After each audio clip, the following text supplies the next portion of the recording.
My dear followers, আমরা সাধারণত affirmative থেকে নেগেটিভ করতে কমফোর্ট ফিল করি। খুবই এটা ইউজুয়াল। যখনই আমরা নেগেটিভ থেকে অ্যাফার্মেটিভ করতে যাই তখনই আমাদের অনেকেরই সমস্যা মনে হয়। এজন্য আজকের বিষয় হলো নেগেটিভ থেকে অ্যাফার্মেটিভ। আমরা দেখবো যে কিভাবে নেগেটিভ থেকে অ্যাফার্মেটিভে আমরা পৌঁছতে পারি। ট্রান্সফরমেশন এমন একটা বিষয় যে এমন কোনো পরীক্ষা নাই যেখানে ট্রান্সফরমেশন থাকবে, সেখানে ট্রান্সফরমেশন থাকবে। যেমন nothing but books give us delight. বই ছাড়া কোনো কিছু আমাদের আনন্দ দিতে পারে না। এটাকে আমরা অ্যাফার্মেটিভ করব। এই নাথিং বাটের পরিবর্তে only books gives us delight. একমাত্র বই আমাদের আনন্দ দিতে পারে। এরপরে I could not but do this, আমি এটা না করে পারলাম না। এটাকে আমরা যখন অ্যাফার্মেটিভ করব, এই কুড নট বাটের পরিবর্তে আমার কি বসাতে হবে? হ্যাড টু বসাতে হবে। I had to do this, আমাকে এটা করতে হয়েছিল। আর এখানে নাথিং বাটের পরিবর্তে আমি অনলি বসাবো, অনলির পরিবর্তে আমি নাথিং বাট বসাবো।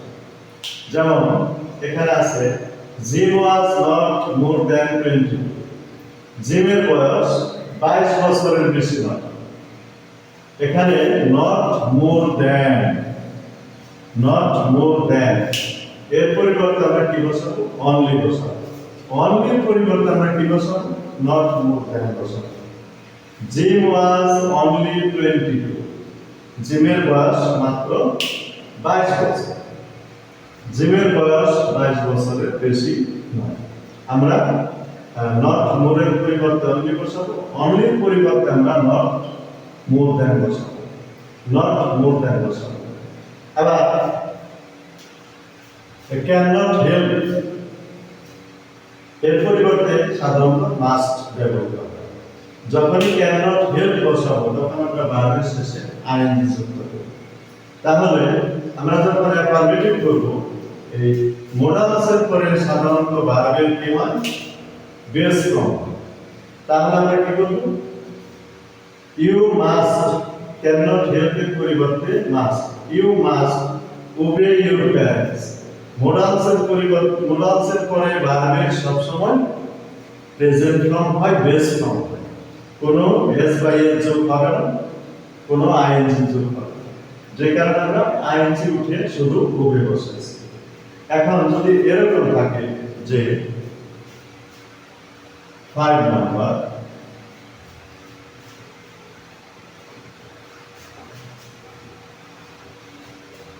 নাম্বার 5, যে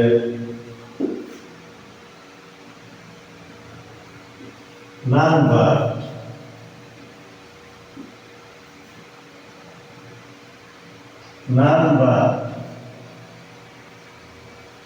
the old man was alive। এটাকে আমরা অ্যাফার্মেটিভ। অনলি থাকলে আমরা সাধারণত নাম্বার অথবা নাথিং বাট বসাই। বয়স বা সংখ্যার ক্ষেত্রে আমরা নট মোর দ্যান বসাই বা নট লেস দ্যান বসাই। তাহলে আমি এই দুটার পরিবর্তে আমি যখন অ্যাফার্মেটিভ এটাকে করব তখন আমি কি করব? অনলি বসাবো। Only the old man was alive. একমাত্র বৃদ্ধ লোকটি কি ছিল? বেঁচে ছিল। তাহলে আমরা অনলি বা অ্যালো এর ব্যবহার আমরা শিখে নিলাম। এরপর যদি এরকম থাকে যে সংখ্যা বা অ্যাডজেক্টিভের পরিবর্তন, যেমন 6 number, Shamima was not an extraordinary extraordinary,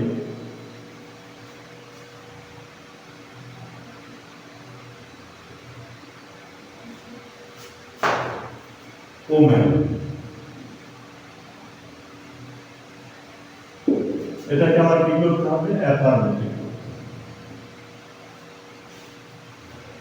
order. আমি যখন অ্যাফার্মেটিভ করব, এই সাধারণত আমরা অ্যাফার্মেটিভ ভ্যাবগুলো আমরা এই নটটাকে আমরা উঠিয়ে দেব। নটটা উঠিয়ে দিয়ে আমরা কি করব? এই অ্যাডজেক্টিভের একটা বিপরীত শব্দ বসাবো। যেমন স্বামী মা was an ordinary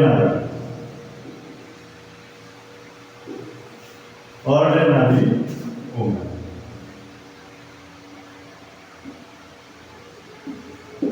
Shamima was an ordinary woman.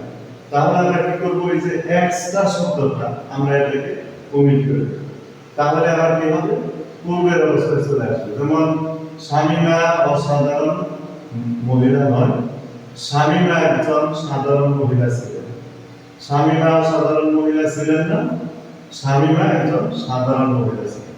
তাহলে আমি সহজে নেগেটিভ থেকে অ্যাফার্মেটিভ করতে পারব। এছাড়া যদি এরকম থাকে যে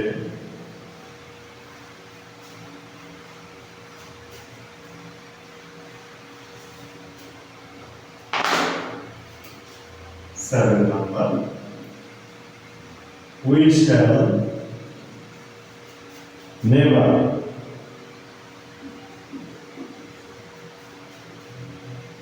forget our freedom fighters. Don't fighters. এটাকে আমরা কি করব? অ্যাফার্মেটিভ করব। We shall never forget our freedom fighters. তাহলে এখানে আমরা নট ব্যবহার করব, কারণ কি? এই নেভার একটা নেগেটিভ শব্দ, এটাকে আমরা কি করব? অ্যাফার্মেটিভে নিয়ে আসবো। তাহলে আমরা কি করব? We shall always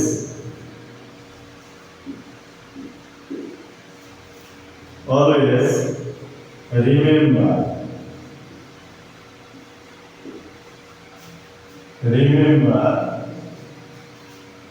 our freedom fighters.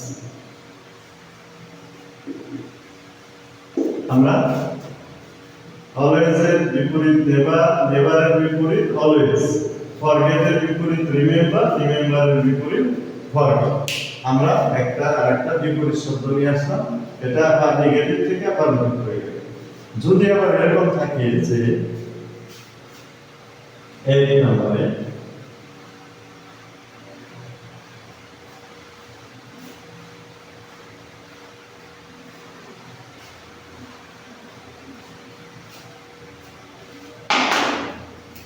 নাম্বারে mister Karim was not an unwise man.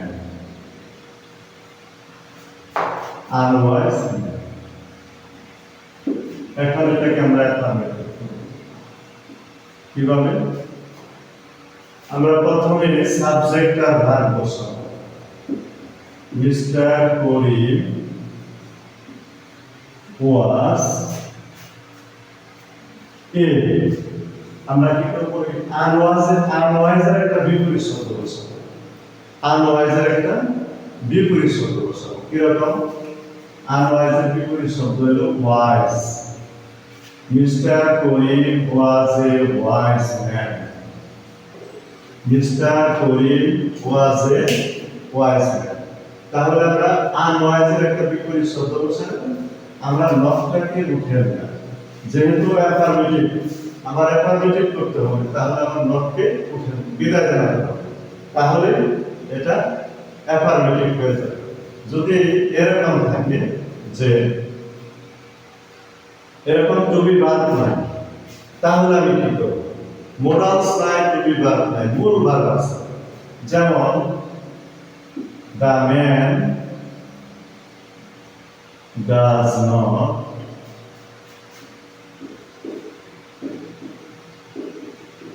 live in a town. লোকটি শহরে বাস করে না, এটাকে আমার কি করতে হবে? অ্যাফার্মেটিভ। তাহলে আমি কি করব? যেহেতু যে টু ট্রান্সিটিভ আছে, এরকম থাকলে আমরা একটু ভার্বের মূল ভার্বের পরিবর্তন করব।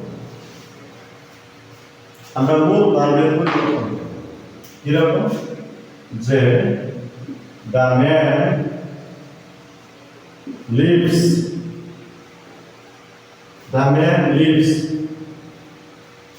in a, আরেকটা বিপরীত শব্দ ভিলেজ। লোকটি কি করে?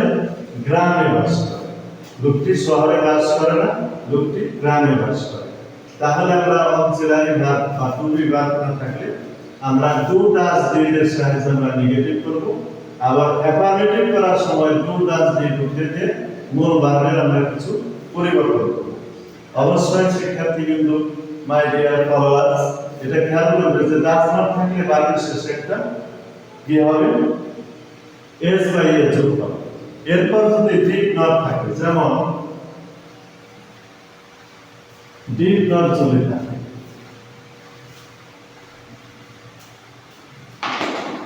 টেন নাম্বার, যে the boy did not accept the money.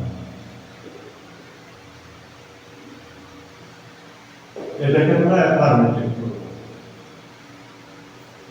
The boy did not accept the money. The boy did not accept the money. তাহলে এখানে আমরা কাজ বসাইছি, এখানে আমরা ডিড বসাইলাম, ডিড নট, এখানে ডাজ নট, এখানে ডিড নট। ডাজ নটের কারণে এখানে ভার্বের শেষে আমরা এল যুক্ত করছি। ডিড নটের কারণে আমরা ভার্বকে কি করব? পাস্ট টেন্সে নিয়ে যাব। The boy refused, এটা একটা বিপরীত শব্দ। refused the money. The boy refused the money. The boy refused the money. তাহলে আমরা অবশ্যই বুঝতে পারছি যে did not আছে বিধায় এটা past tense হবে, does not আছে বিধায় এটা present tense হবে। My dear followers, অবশ্যই এই ট্রান্সফরমেশন, চেঞ্জিং সেন্টেন্স যতগুলো বিষয় আছে তার মধ্যে ভাইটাল পয়েন্ট হলো চেঞ্জিং সেন্টেন্স। যত পরীক্ষা আছে, যত রকম ভর্তি পরীক্ষা, চাকরির পরীক্ষা, সব জায়গায় আমার এই ট্রান্সফরমেশন, চেঞ্জিং সেন্টেন্স তোমার লাগবে। আমরা আজকে নেগেটিভ থেকে অ্যাফার্মেটিভ করলাম, আমরা পরবর্তীতে আবার অ্যাফার্মেটিভ থেকে নেগেটিভ করার চেষ্টা করব। ধন্যবাদ।